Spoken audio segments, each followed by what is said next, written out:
latest Morgan poll says that if a federal election were held now, the coalition would be favoured to form a minority government with the support of minor parties and independents, with a coalition on 51%, leading the ALP on 49%, 51-49 on a two-party preferred basis.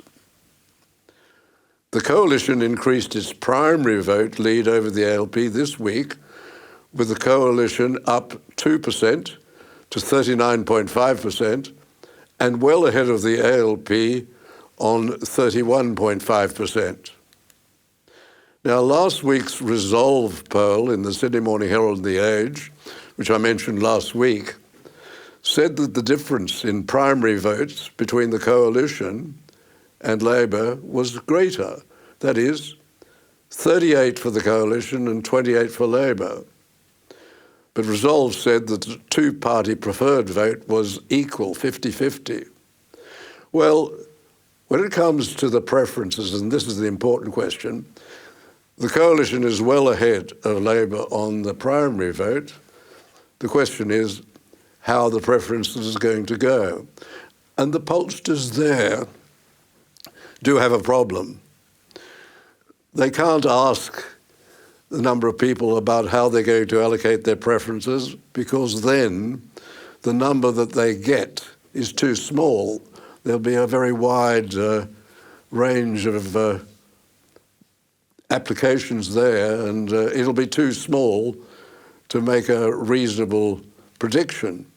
So what they do in relation to the preferences, they say, well, on the preferences, the way the preferences went in the last election. Now, that's all very well for the Greens. Most of the Greens give their preferences eventually to Labor. But when you come to One Nation, for example, One Nation is well known for people who vote One Nation to then change their preferences. There's no guarantee that they will give their preferences to the coalition in a certain amount, and sometimes they give their preferences to Labor. So it's not entirely clear. So it's very difficult to work out the two-party preferred vote. I suspect that they're probably close on this. It would be unusual. There is a talk that there will be an early election, and one of the favoured dates for an early election is in August. Though some people say an early election could be in October. There's a problem about October. It'll be good for the government because it will be after a royal visit, and elections after a royal visit mean that the country is usually reasonably quiet and distracted by the royal visit. But the other problem is that there's a state election in Queensland in late October, and they certainly wouldn't want to clash with the state election. And then the Queenslanders won't really want to go back to the polls in November, so there's a problem there. We don't know when the next election will be.